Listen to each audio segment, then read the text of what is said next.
Tonight on Bridge City News, the city of Lethbridge is now over 100,000 people, making the Windy City the third largest in Alberta. Whoop Up Days is just around the corner, and a special family will be honored this summer as parade marshals. And the intense wildfires across North America are having a negative impact on our health.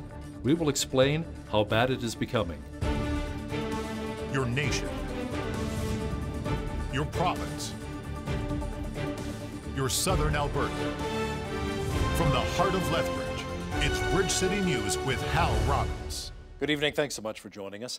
Lethbridge Mayor Chris Spearman beamed with excitement after it was revealed that Lethbridge is Alberta's largest city, next to Calgary and Edmonton, of course. In just 1 year, Lethbridge has grown by exactly 1,713 people for a grand total of 101,482. That's according to the most recent census. That officially makes us the third largest city in the province. We continue to grow at a regular pace. We're seeing Lethbridge growing at 1.5% to 2% a year on a regular basis. And I think that provides a lot of confidence to potential investors and businesses that the city continues to grow. And from our point of view as a municipality, it's tremendous that we can manage the infrastructure to support that growth. All three areas of Lethbridge have grown, with the west side seeing the most significant growth of 938 people. So what does having over 100,000 people mean to our city economically? Trevor Lewington with Economic Development and Choose Lethbridge gives us his thoughts. I think it gives Lethbridge credibility in terms of the eyes of investors from around the world and across the country. We're seen as an up-and-coming city. Lethbridge has historically had a pretty stable and predictable growth rate, which is important for business. They can plan, they know kind of where things are going to go. There's usually not too many surprises in Lethbridge, which is a good thing. We, of course, talk to lots of different companies all the time. I think you'll see a number of different food brands, for example, restaurants that are part of existing chains that maybe have a presence here, but they've got other brands in their portfolio that perhaps, they've been waiting to decide if Lethbridge is a bigger market. The Lethbridge Airport is officially set to undergo some important upgrades. City Council has approved $700,000 for renovations for the facility. The changes will include upgrades to the washrooms, increases to the size of the secure hold room, and renos to the parking lot. City Manager Bramwell Strain is optimistic about the project's economic impact to our city. Yeah, so there's two things specifically about economic development. So it's the airport proper, which allows us all sorts of different logistics possibilities, such as more cargo. So when you're looking at any major, folks are buying more and more online all the time, so that allows us a strong airport with apron access for those cargo carriers, allows us to potentially attract some of those businesses here, become a distribution hub. What it also allows us to do is, we not only, when we made the deal with the county, we not only got the airport, the deal was for some of the surrounding industrial areas. So that allows us to develop that area and attract and grow some more businesses there as well. Starting July 1st, the City of Lethbridge will be taking over ownership of the airport from Lethbridge County. As wildfires continue to rage across many regions of northern Alberta, more firefighters have been brought in to help. These firefighters are from Mexico. Alberta Wildfire says 101 Mexican firefighters have joined the ranks to battle the Chuckegg Creek wildfire, which has now grown to over 330,000 hectares, and another fire near High Level, which has now grown to almost 78,000 hectares. More intense and frequent wildfires across North America means more lung-damaging smoke. Researchers say that smoke could affect tens of millions of people. So by the end of the century, we predict in our study that would double the number of deaths attributed to smoke to be on the order of several tens of thousands as opposed to 10 to 20,000. The smoke from all these different fires eventually combines and makes this giant river that passes. This river on this day tends to be mostly in Canada, but here's the northern plains. Just like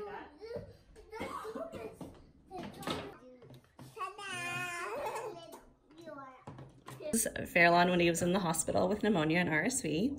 We don't know if it was related or not. We just know that he needed a breathing treatment in the ER at the same time. And so the following weekend, we left town because we wanted them to have a chance to be outside. So we went to Tahoe, the one dot on the map that had clean air. It is one of Canada's strengths, diversity. We hear it all the time. And it shows as Lethbridge has just reached the 100,000 mark, becoming the third most populous city in Alberta. BCN's Loris Alexander hit the streets to find out why this Canada Day will be a very special one for some in the Windy City. Infrastructure-wise, it's crazy how much is spread south and how Lethbridge has grown is just amazing. We love all the different communities and all the commercial, how everything is growing. We're starting to be a very small but very productive small city. For this Canada Day, I will be at the park. I'll bring the kids just like I do every year, celebrating in the community of how proud we are of being a Canadian here in Lethbridge. Fireworks, it's like around 11 o'clock, bring my kids. Mom is here. She came all over from New York, my auntie as well. So yeah, every year that's what we do, bring the kids, go to Henderson, enjoy it. Hopefully we can partner with other organizations that are charities or need funding or helping to raise funds for specific things. I've seen Lethbridge just grow tremendously. I remember the west side was just bare bones, basically. It was just a university. And today you look at it, it's like 1/3 of the population of Lethbridge. It's amazing how businesses have grown around here and how the population has exploded. So I've been here since then, actually. I can't really imagine me moving anywhere else, like Calgary, Edmonton, even a different country, actually. I just love this place. This year's theme for Whoop Up Days at Exhibition Park is family. One family that has made a significant impact in our community is the Boulay family. After losing their son Logan in the Humboldt Broncos bus crash, his legacy has lived on through the promotion of organ donation and contributions to the Logan Boulay Foundation. Ainsley O'Reilly explains how the family will be honored at this year's festival. The community of Lethbridge is an excellent community, and we're so proud to be part of it, and we're so proud that people want us to continue to be part of the community. And we want to continue to give back. That's what we do. We're just giving back to what people gave to us. It was an emotional morning for Toby Boulay.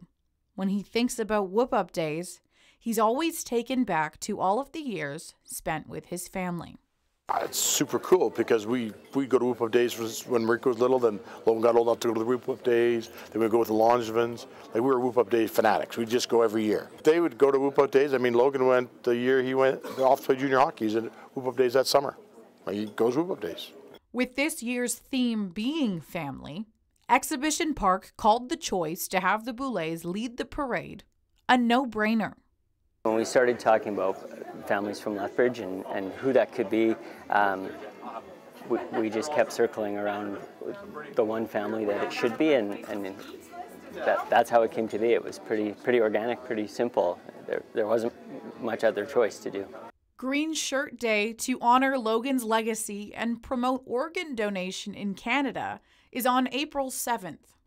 But on August 20th for the parade, everyone is invited to wear the color too. We're excited about that, and yeah, it's really exciting that people would actually take the time to wear green, particularly if you're from Churchill and you're orange and blue through and through. So I got my green and gold. A few kids say, "Why are you wearing that?"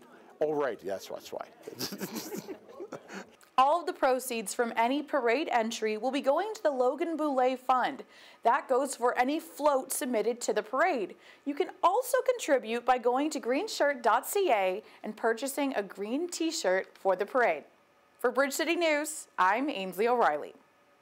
'Tis the season to spot baby birds, especially when we're out driving. But do they really need our help? Local wildlife expert Ryan Heavyhead says in order to identify fledglings, which may need our help, look for shorter tail feathers. He also says fledgling birds, however, can be just as large or even larger than their parents. What's going on right now in this season is that the fledglings and very young mammals are out and about. And so I'm getting a lot of calls to rescue animals that in some cases don't need rescuing. A lot of fledgling birds, when they're first out of the nest, are going to spend 1 or 2 days on the ground in very vulnerable positions. Their parents are going to be moving out to still gather them food, but they're active enough that they can't be held into that tiny little cup with 4 other siblings, right? So they're bursting out, coming onto the ground, and their wings don't work yet. So their parents are out there gathering them food, bringing it to them. And people are seeing these birds in their yards and phoning me saying, I have an injured bird, he can't fly, this kind of a thing. Sometimes they're picking them up, bringing them indoors, separating them from their parents. We've all heard the expression that content is king. Michael Zwagstra is a teacher and a research fellow with the Atlantic Institute for Market Studies. He says students today need more content knowledge so they're better prepared as to what to inquire about. But the fact is that people who benefit the most from looking things up are experts, people who already know a lot about the topic because they know what to look up and what to gather information on. You take a topic that someone knows nothing about and say, go ahead and Google it. Well, they may get the right answer or they may go on a rabbit trail. And they're not going to know the difference because they don't have the background knowledge in place to be able to discern what is factual and what is fictional. Mr. Zwagstra will also discuss why so many instructors at universities have become social justice warriors. That's coming up in the second half of our show. A reminder from the City of Lethbridge that property taxes are due on June 28th. City officials say after the 28th, a 7% late payment penalty will be applied. That amounts to $70 for every $1,000 in property taxes. Property owners are invited to swing by City Hall or to pay online. Another way to avoid late payment penalties is to enroll in the tax installment prepayment plan, which reduces your tax with a 1.25% annual discount credit. The city says you can sign up for the tip feature to pay your 2020 taxes by July 20th. An Alberta man has been sentenced to life in prison with no chance of parole for 25 years after a judge rejected his argument that he was defending himself when he shot a man. Nicholas Richard Harris was charged after John William Rock died outside of a Grant Prairie bar in 2014. The judge in the case noted in his decision that Harris began carrying a gun months earlier when the two former friends, who were part of the same drug ring, had a falling out over a drug debt. Harris said he aimed downward to stop Rock in the attack, but the judge pointed out that the video showed a second shot Harris fired was horizontal and hit Rock in the chest. Thanks to heavy rain in many parts of southern and central Alberta, the northern Saskatchewan River has risen 1.5 meters, which could increase the risk of flooding. Saskatchewan Water Security Agency says areas west of Edmonton saw up to 177 millimeters of rain over a 4-day period. Flows are increasing near the Alberta-Saskatchewan boundary and were expected to peak today. The extra rain could impact ferries, water intakes, and may pose a hazard for recreational users. Saskatchewan may someday have company in its practice of not moving its clocks back and forth each spring and fall. The province of British Columbia is asking people to share their thoughts through an online survey and written submissions on how time should be observed. Saskatchewan remains on standard time year-round. BC Premier John Horgan says as Washington, Oregon, and California move toward permanent daylight savings time, it's a good time to think about what works best for BC. Alberta, meanwhile, scrapped a bill in October of 2017 that would have gotten rid of daylight savings time altogether. Bill 203 was defeated by a 46-6 vote. A brush fire in Bakersfield, California burned 86 cars at an auto dealership. Authorities received reports Monday afternoon of several grass fires in the area, erupting along State Route 99 in the central California city. Early reports suggest the fires may have been caused by a big rig dragging a chain which created sparks, lighting some of the tinder dry brush. Officials say the total damage was just over $2 million. After U.S. President Donald Trump signed an order targeting Iran's supreme leader with additional sanctions, officials say the move will literally lock up billions of dollars of assets. So now, along with our existing sanctions authority, we have additional sanctions to go after the Supreme Leader's office and lock up literally billions of dollars more of assets. Along with that action today, we are also announcing specific actions targeting those responsible for recent activities. Our foreign affairs expert Lisa Daftari says Iran has a history of confrontation and the new U.S. sanctions will not divide, but if anything, unite Iran even more. Whenever the Iranian regime has been finding itself in some sort of a pickle, for lack of a better word, they get themselves entangled in some sort of external confrontation to rally people around the flag, to create this sense of nationalism that will bring people back in, that will make people forget about the fact that they want this regime gone. Catch the full interview with foreign affairs expert Lisa Daftari with BCN's Paul Arthur discussing the troubles with Iran and what that means for us here in the West, coming up after business news. It was on this day that the Korean War began. Custer meets his end at the Battle of Little Bighorn, and deep-sea explorer Jacques Cousteau dies. This is Today in History for June the 25th.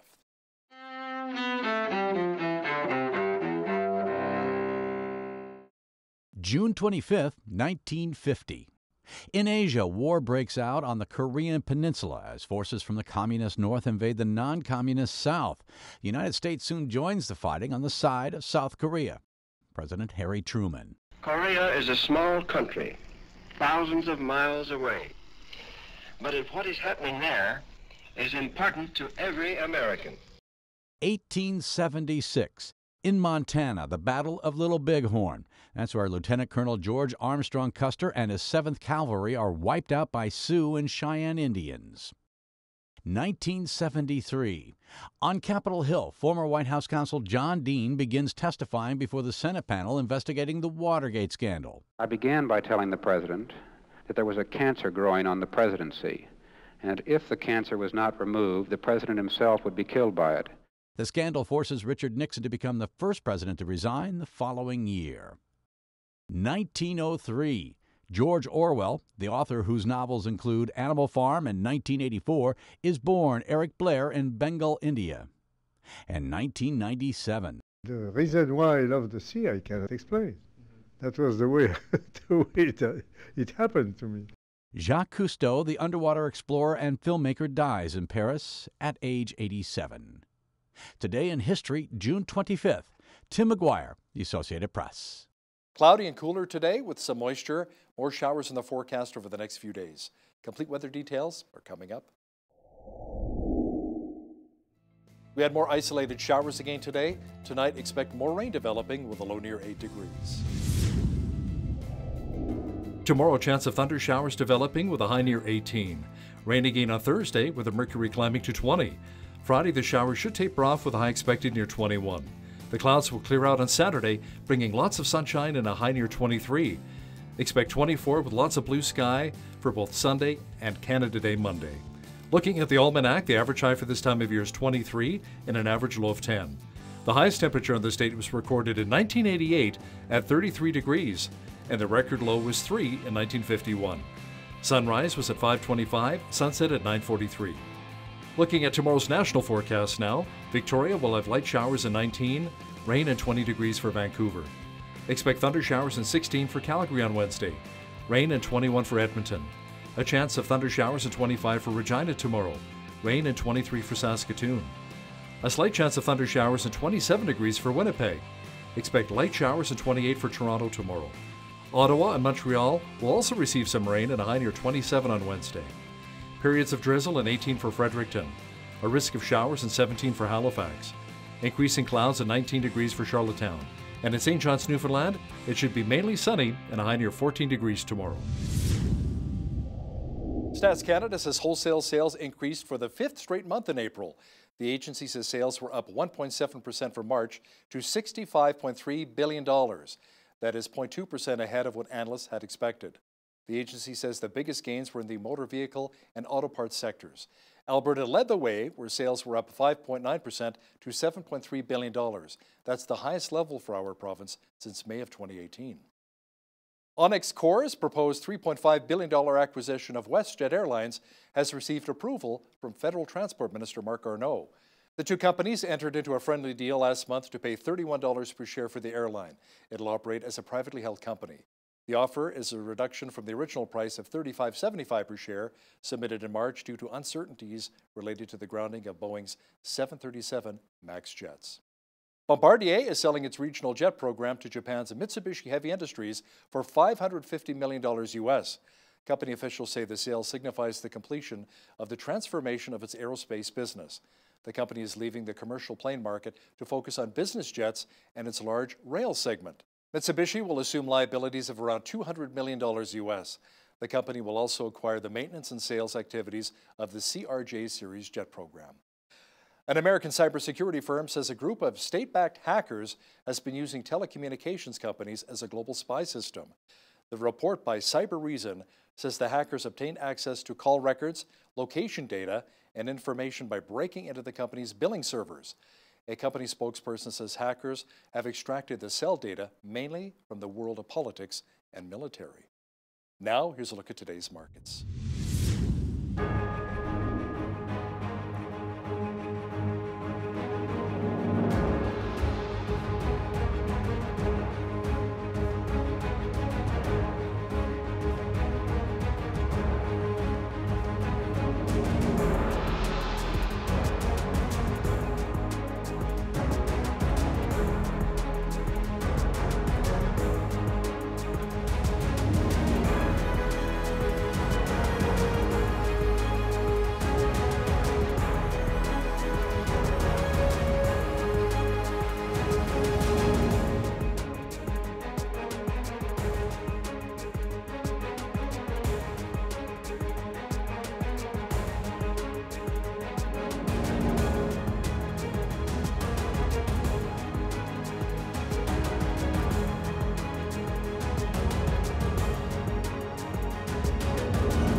Recapping one of our top stories this hour, the city of Lethbridge now officially has over 100,000 people. The exact number is 101,482, making our city the third largest in the province. City officials say Lethbridge grew by 1,713 people from last year and continues to grow at a rate of 1.5% to 2% annually. Lethbridge Mayor Chris Spearman joked that Lethbridge is now the largest city in Alberta outside of Calgary and Edmonton. Some parents are becoming quite concerned that our kids are being taught more how to become social justice warriors than learning about reading, writing, and arithmetic. Up next, an educational conversation with high school teacher Michael Zwagstra and a concerned parent, Catherine Furukawa. That interview is on deck. But first, here's a look what's happening in and around your community. Here's your Bridge City News community calendar. Begin your Canada Day celebration at the Ladies Auxiliary Pancake Breakfast and Special Events Loonie Carnival, taking place July 1st at the Royal Canadian Legion General Stewart Branch No. 4. The pancake breakfast is $5 per person and will go from 8 to 11 a.m. A kids' carnival will begin at 9 a.m. with games, face painting, cookie decorating, and a princess craft station. Star Academy Day Camp is being held from July 2nd to the 5th from 9 a.m. to noon daily at the Lethbridge First Baptist Church for kids entering grades 1 to 6. The day camp features fun activities like learning about space, making crafts, playing games, hearing Bible stories, and much more. To register, visit firstb.net or call 403-327-2082 for more information. The Good Samaritan Society Park Meadows is a nonprofit seniors organization which is holding a fundraising superhero walk or run for memories on Saturday, July 6th at 10 a.m. at Gunnery Point at Henderson Lake Park. Dress as your favorite superhero. Also, enjoy a barbecue with hot dogs, chips, and beverages after the walk. Cost to register is $15 for ages 12 and up and $10 for kids 11 and under. For more information, call Carmen at 403-328-9404. And that's your Bridge City News community calendar. We all want our young people to get a solid education. In order for that to happen, we need teachers who have been properly taught how to teach our kids. Joining me now via Skype to discuss this very important issue is Michael Zwagstra, a public high school teacher in Manitoba, a research fellow with the Atlantic Institute for Market Studies, and author of the upcoming book, A Sage on the Stage, Common Sense Reflections on Teaching and Learning. Also joining me at the desk right now is Catherine Furukawa. She's a concerned parent of 2 young girls and one of our regular contributors. Welcome both back to BCN. Thanks for having me. Michael, some parents are concerned that their kids are spending more time in school learning how to become social justice warriors than they are learning the basics of reading, writing, and arithmetic. Are those concerns really justified? Well, I believe they are. I think that the academic fundamentals, the basics, whatever we want to call them, are extremely important, and that we short-circuit the process when we put too much emphasis on social justice and focusing on activism and taking students to rallies or protests, which happens in some cases. I think it's far more important to make sure that students become knowledgeable, skillful in specific subject areas, and let them decide for themselves what topics they want to become passionate about and get involved. That should not be the primary focus of the schools, getting them involved in this sort of activism. Catherine, how about you? What's really important for you as a parent? What's being taught? I mean, you've got 2 young girls, and one is, 5 years old, going into grade 1? Yeah, I would agree. For me, it's really important that, when it comes to classes like social studies, that they're being taught the facts about things, not just how they should react to things or what their feelings should be, but that they're given the opportunity to make those decisions for themselves and are being taught the truth about matters that are happening in the world and what's going on around them. Michael, the social justice warrior ideology, why are some teachers teaching our kids this way? Well, it's done with the best of intentions, and it's sort of really a case of that you have this education ideology. It's often called progressivism or constructivism. There's this emphasis that instead of focusing on facts and knowledge, that because the world is changing so fast, rather we need to teach students how to learn and how to look things up. And then you couple that with a passion regarding things happening in the world and getting them involved in certain issues. And so you have this project-based approach that comes out of it, where students end up focusing on areas that they might perhaps be interested in and doing their own research on. and getting involved in those sorts of things. And I think as I've said before, I think it short circuits the process. I think it's more important that teachers need to set the tone to make sure students are learning specific facts and content, and that we need curricula that clearly specify what it is we expect students to be able to know and do. Now, is this true for most Canadian post-secondary education, or are there some exceptions with different colleges and universities? Well, certainly I would say that it's pretty common. I would say there are exceptions. I mean, whether it's at the high school level or at the post-secondary level, you will have teachers that agree with my perspective. Quite a few, actually, that whether you're on the right or the left, they agree that there are facts that everyone needs to master and knowledge we have to acquire, and that really you need to do that before you're going to start getting active and trying to change the world. Before you try to change the world, you need to understand the world that you're in. But unfortunately, it's also very common where you will have teachers and professors that have an ideology that they have to be very passionate about, and they'll push it upon students.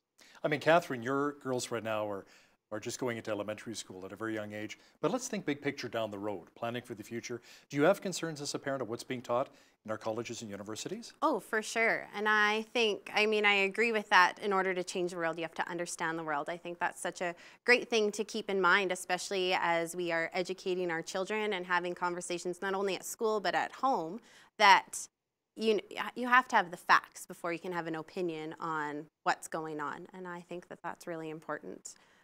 Michael, can you explain what exactly inquiry learning is and how it actually works? Well, inquiry learning is an approach that basically starts with a question, where you want students to generate a question, something they want to research, and then to the greatest degree possible, the student leads the process from that point on. And the theory behind it is that if students ask a question and they pursue it, and then they learn things about it as a result of doing that knowledge is going to stick with them better than if the teacher just simply gives them the information. There is a limited element of truth to that, in that inquiry learning or problem-based learning, it goes by many different terms. It actually can work quite well when you have a solid knowledge base already in place. So, for example, when you take medical students in university, inquiry learning doesn't work terribly well with first-year medical students who don't have the medical knowledge that they need. But it works great at the fourth year, where they've acquired all this knowledge and now they're applying it. So the same is true, I would argue, at the K-12 level, that you can't inquire about something you know nothing about. You're not going to pursue a topic very efficiently or very effectively if you're coming into it with very limited background knowledge. You need to acquire that knowledge first, and then you could do some impressive inquiry work. Now, I understand you're not exactly against inquiry learning, but that it simply does not work well without first having a foundation of content knowledge. That's very true. You need that content knowledge, and you need it in place in order to inquire effectively. There's this argument that's often made that, well, just teach students how to look it up, and that's more important than teaching them specific facts and knowledge. But the fact is that people who benefit the most from looking things up are experts, people who already know a lot about the topic because they know what to look up and what to gather information on. You take a topic that someone knows nothing about and say, go ahead and Google it. Well, they may get the right answer, or they may go on a rabbit trail, and they're not going to know the difference because they don't have the background knowledge in place to be able to discern what is factual and what is fictional. Catherine, how about with you? What are your thoughts on inquiry learning? And when all we need to do is really Google things nowadays. Google's a scary place to be getting your information at times, I think. And when we were putting our youngest into preschool, we had looked at the Montessori school, which I think is kind of that inquiry-based learning, and ended up going with more of a conventional preschool.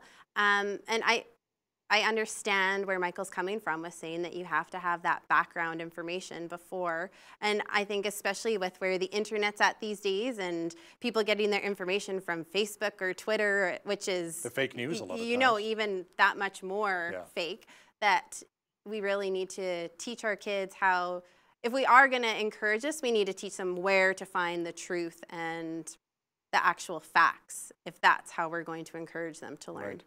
Michael, I think what's a little disconcerting sometimes, I'll go to a grocery store or maybe a fast food restaurant, and then maybe the order comes to $10.50 and I give them $20.50. And they have to actually put it in a calculator or whatever to try and figure out how much change to give back. That's kind of scary, isn't it? That basic math skills are maybe non-existent nowadays.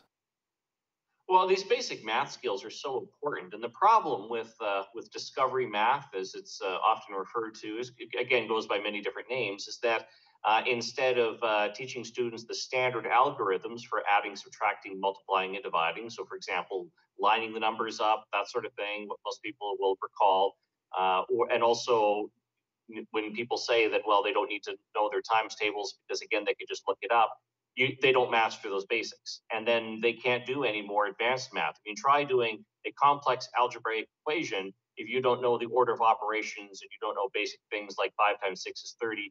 If you don't know these things by memory, you will find it very difficult to do any more advanced math. And so these fundamentals, these basics, are essential in order to do the more advanced math that we want students to do. You don't start with the advanced math. You don't start where everything is problem solving and students invent their own way of doing it. That's just a recipe for chaos in the long run. Catherine, let me ask you something. Mother of 2 young girls, are you teaching your girls their times tables? We haven't got there yet, but we're Maybe definitely, we are definitely doing some very simple addition with our oldest, who will be 6 in August. Very simple. Okay, well, tell me how many children are going to be at dinner tonight if we're having friends over, and having her learn how to add those numbers together. Okay, I know that there's 4 children in the family that's joining us. I know that there's 2 children in our family, so that equals 6. And starting to put some of that in place, but no, we haven't got to the multiplication yet. Okay, the times. I mean, that was a big thing. I don't know, when you were a kid, Michael, you know, learning the times tables, we did that more in school, obviously. But how important is it as a parent to start teaching our children when they're really young at home? 2 plus 2 is 4, 4 plus 4 is 8, and so forth. Well, it is important. We can't assume that the school is going to do it all. And frankly, no matter what type of school your kids are going to, it makes sense to be teaching basic skills and reinforcing things at home. And and even things as simple as reading to your kids, exposing them to the world, talking to them, showing them things, encouraging them to start with some basic reading skills. These are things that are good for every parent to do. And again, I would say the same on that, whether your kids are going to a school that covers these basics well or not. It's always good to give your kid as much of a heads up, a leg up as you can. Catherine, how about teaching your girls the basics on a traditional clock, the big hand and the little hand, instead of reading a digital clock? There's a lot of kids today that can't tell time on a traditional clock. Yeah, we were actually talking with that about our oldest. Her birthday's coming up in August, and she said she wants a watch for her birthday. And I told her, you have to be able to tell time on a clock, not just read numbers, for us to get you a watch. So when you have learned this, then we will look for a watch for you. But I think it's scary how many kids potentially don't know how to read a clock in a classroom, or because we're so used to looking at our phones, or digital clocks are everywhere, and they don't have that basic skill, which is more scary to me than not being able to write cursive, I think. But. And learn how to sew, change motor oil, learn how to cook. Yeah. You know, a lot of the basic life skills we need to start teaching our kids, right? It's so true. Things that, you get thrown into adulthood and you don't know what you're doing. Yeah. It's scary. Adulting is hard, as my kids like to say all the time. It is. Michael, history is such an important subject you teach on in school right now. But how important is history being taught in our public schools today in regards to maybe learning from the past? Why is it so important learning from those historical events? Well, it's important because you can't understand our country if you don't know our history, if you don't know some of the basics of where parliamentary democracy came from and how Confederation happened the way it did. It's pretty tough to make sense of why things work the way they do. It's pretty hard to understand some of the unique nature, some of the aspects of Quebec and some of the challenges that province faces in Confederation if you don't know anything about the history of Quebec and New France and how it eventually became part of a British colony, but the Quebec Act of 1774, they keep language and culture. You need to know these things in order to have a rich understanding of our country. And so history it's important in order to be able to understand how things are the way they are now. Now, what about critical thinking? How are students today being taught in this area, and do we really need to change anything in regards to critical thinking?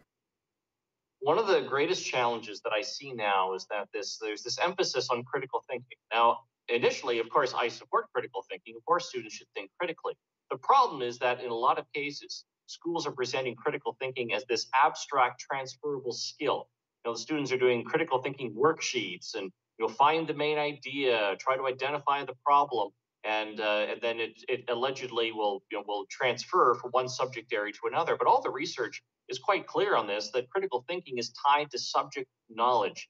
If you don't have subject-specific knowledge about a topic, you cannot think critically about it. There's an old saying that ignorant people don't think critically, ever. You cannot think critically about something you know nothing about. So, for example, if I were to ask students to give me some thought about George Brown's push for representation by population and its impact in Confederation of 1867, you need to know something about George Brown and Confederation and people like John M. Macdonald and George Etienne Cartier and a whole lot of other things in order to actually think critically about that statement. And you cannot just simply Google it and expect you're going to have the knowledge you need within a couple of minutes. You have to actually build up your knowledge base, and then you can think critically about the topic. I do think, though, that parents expect teachers to prepare students for the real world in some regards. Catherine, what are you expecting from your teachers once your girls are in school?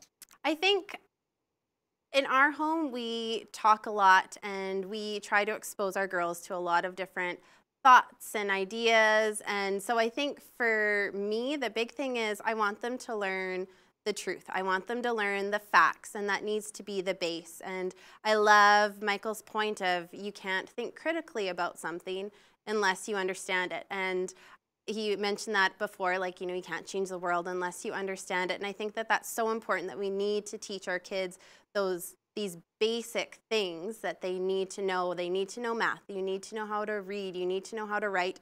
Before you can start analyzing history, you have to know history. And I think that's so important. And that's what I hope that it will be for my girls. And that then as they start to think critically, that it will be in joint with us as parents and not just totally up to the teachers to encourage that or teach our kids how to do that.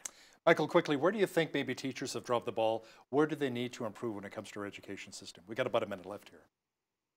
Well, I think we need to stop downgrading the importance of subject-specific content knowledge, and we need to stop dismissing traditional teaching methods. There's actually a lot of research that supports things like direct instruction, rote learning, memorization, practice. That doesn't mean that's all that we should do, but we need to start recognizing that these things do work.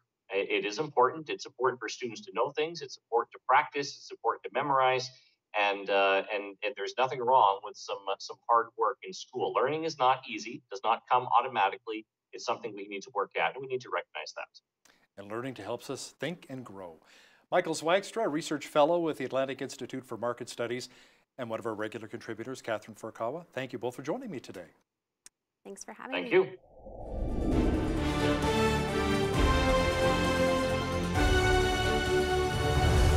The tensions between the U.S. and Iran continue after the downing of an unmanned American drone. Joining us from Los Angeles via Skype is our foreign affairs expert, Lisa Daftari.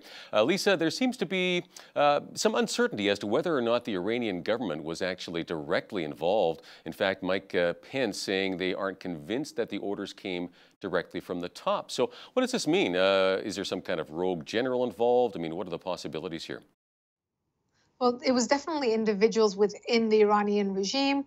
And we know that because now that the sanctions have been imposed again today by the Trump administration, they have gone after not only Khamenei, the supreme leader of Iran, but also the individuals who were involved in taking down the drone. Now, when Vice President Pence or Donald Trump have said in the past few days that they're not sure, if this was a direct order, this goes hand in hand with a very careful calculation of what happened, who ordered it, and what must be done to respond to this, and if it is a provocation, in fact. That's why they're treading carefully. That's why President Trump canceled the targeted strikes against Iran in the morning after. This just, again, goes to show how meticulous the United States wants to be in their response to all of this. Donald Trump knows he has, critics across the world and here at home, so he has to be very careful. And I think that that's what his calculation's all about.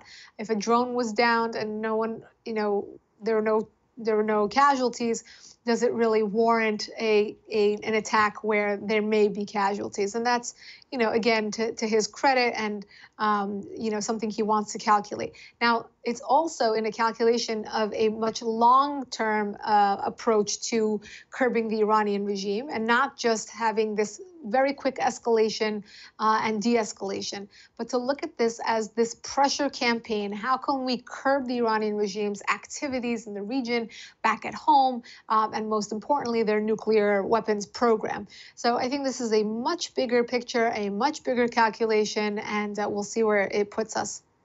Right. I mean, even some of their allies, I know, like Germany, for example, as well, they were questioning, well, was this actually super intentional or not? So maybe there's some intelligence sources behind the scenes with some information that, we aren't privy to. So who knows? We'll see where it goes. But yeah, better cautious than sorry. No one wants a war here, I don't think. I mean, so what are the options for the U.S. now? As you mentioned, they have placed some tougher sanctions. Anything else they can do? Yeah, I think it's going to be a diplomacy campaign for the United States. They have said many times that they don't want to get into a war. They don't want this to escalate. And they have said in the past that they're not looking to do regime change, to the chagrin of many Iranians living in Iran, who would be very happy and are vying for and protesting for on a daily basis regime change, to have a change in this regime. But it seems like their policy is just behavior change. And it seems that the Trump administration is set on using diplomacy. That doesn't mean appeasement, it means diplomacy, in curbing the activities of the Iranian regime. How much unhappiness is there within the Iranian public? They've had, uprisings in the past, of course. Is there enough appetite for something potentially to, take place in the next year or two? Potentially. I mean, look, the Iranian regime has cracked down on these protesters time and again.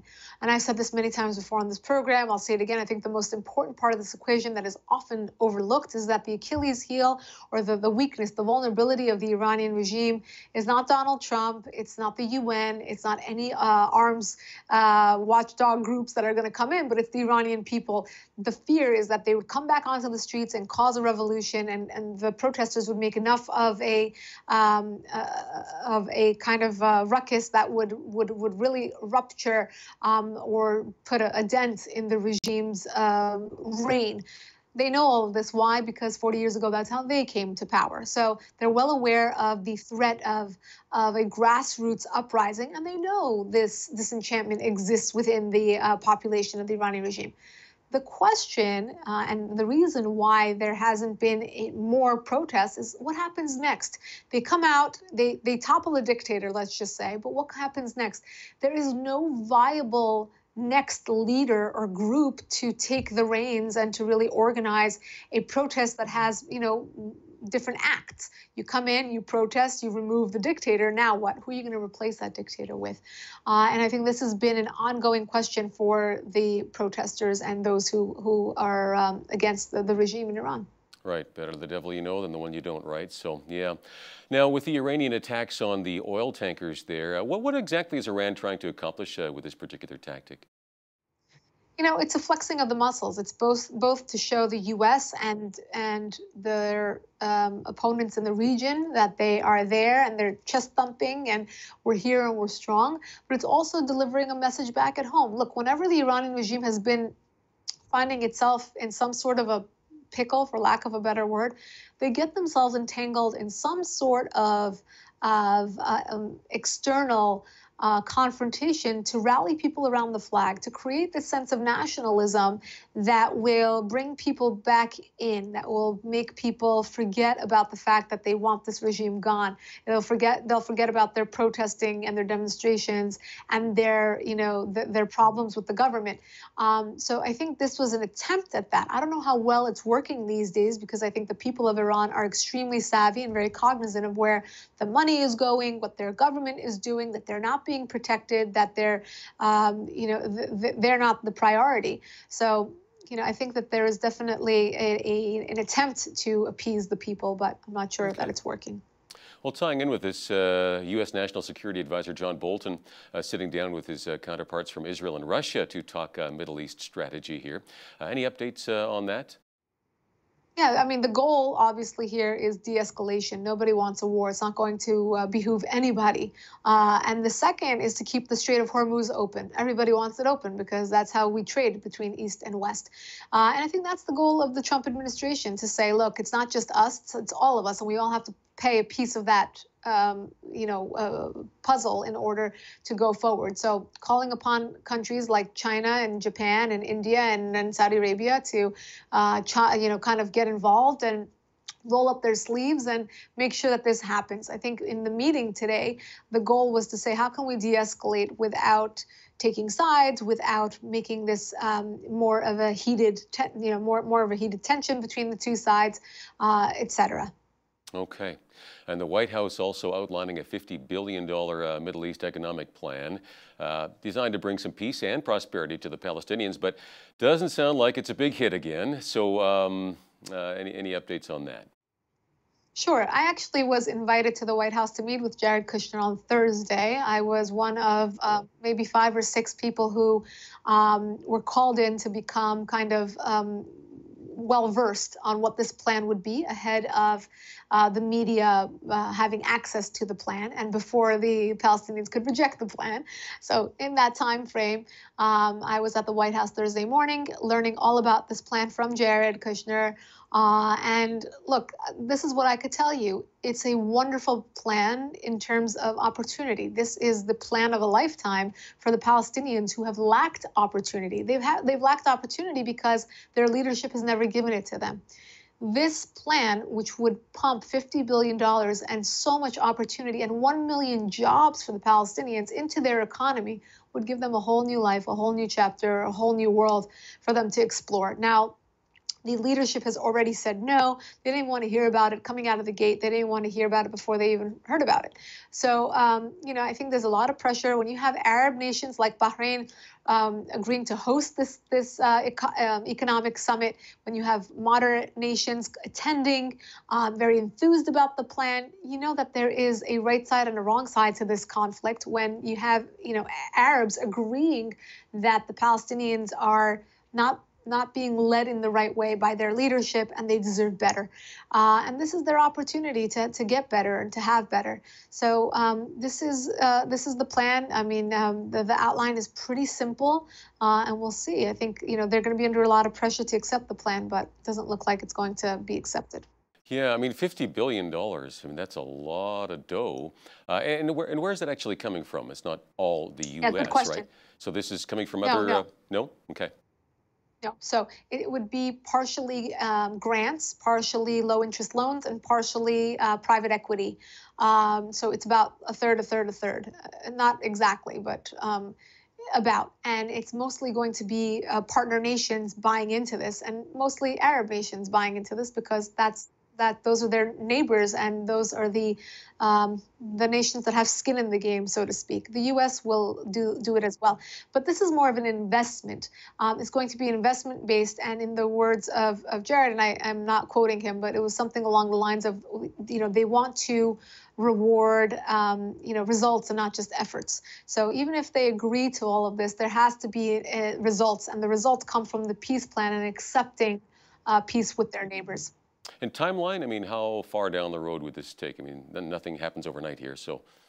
Right. Well, the peace plan hasn't even been rolled out yet. This is the economic plan that is a precursor to the peace plan. So once the peace plan kicks in, we don't know the details of the peace plan just yet, but it seems like it will be just as nuanced and as focused on life and on building and on the future as this economic plan is. And again, they go hand in hand. Jared's point was that you can't have one without the other, and they're hoping that they can take that forward. Again, like you said, this is not going to happen overnight, but it's something to build towards. But I think if hypothetically, and this is a unicorn dream, but if hypothetically the Palestinians were to agree to the economic plan and then subsequently agree to a peace plan, I think we're already on day one of something moving towards something better than we've ever had in the past. But again, let's see if we get there. All right. Well, let's switch to North Korea. My goodness. Kim Jong-un exchanging letters with Donald Trump.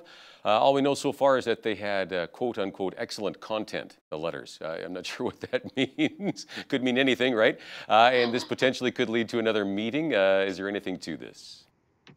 you know, if nothing more, these two have become the greatest of pen pals, and exchanging letters in which they both truly adore and applaud, compliment each other in the letters that they're receiving and they're sending. So it's been entertaining. But what we're hearing from not just Donald Trump, but those around him, and again now from Kim Jong-un, that there's been some positive movement towards another meeting. Look, nothing came out of the other two meetings. They were historic in nature. They were, they're filled with optimism. But results, not so much. Now we're hoping to get some results. And it seems like, you know, the interests of both sides perhaps are at odds with one another, or else maybe we could have come to some sort of compromise so far. So let's see where these letters get us. Okay, well, if they're not hurting anything, keep writing, I guess. So, yeah. Some unrest in Ethiopia. A general trying to stage a coup there and did kill several Ethiopian key leaders. Can you update us on that? Sure. This is more unrest in the continent of Africa, where our attention, unfortunately, doesn't go too often. But this was a coup that was successful in taking out chief of staff and some other pivotal individuals. This was in the north of Ethiopia. An attempted coup is what they're calling it. But when you are able to kill such influential players, then you're doing something right. You have some sort of tactic and perhaps some strategy going forward for something larger. So our eyes are on Africa, our eyes are on Ethiopia to see where this coup takes us, and whether there will be any sort of response by government officials towards the individuals who launched the coup. Yeah, there may be more of this on the way, potentially. I mean, the U.S. does give a lot of financial support to Ethiopia, as I understand it. They're considered, I guess, an ally against terrorism. So is it potentially, I mean, this coup, would it be backed by anti-U.S. forces? Perhaps, and you know, it's interesting because when you have a lot of these nations that get the aid from the U.S., they have their own internal issues with whether it's terrorists, anti-government individuals. In this case, it's yet to be determined who these individuals were, what they want, if they're looking just to break with the government, if they're looking to launch, you know, the reason why in a place like Africa, it's so important to keep a close eye on these governments and make sure that they are Western friendly, is because these nefarious actors exist. And if we take our eyes off the ball and we allow these nefarious actors to come in, you're going to have a continent of terrorism. And ever since ISIS moved from Syria and they were cleared out of Iraq and et cetera, we basically say, oh, well, you know, ISIS is demolished and it's done. No, it is growing in the continent of Africa, and so are many other splinter terror organizations. So it's very, very important to not let that vulnerability grow there, not let these political vacuums grow there, because that's what will be the end result. All right, appreciate the update. Thanks so much for your time here today, Lisa. My pleasure. Have a good day. You bet. Lisa Daftari, our foreign affairs expert. And on behalf of all of us at BCN, thank you so much for watching.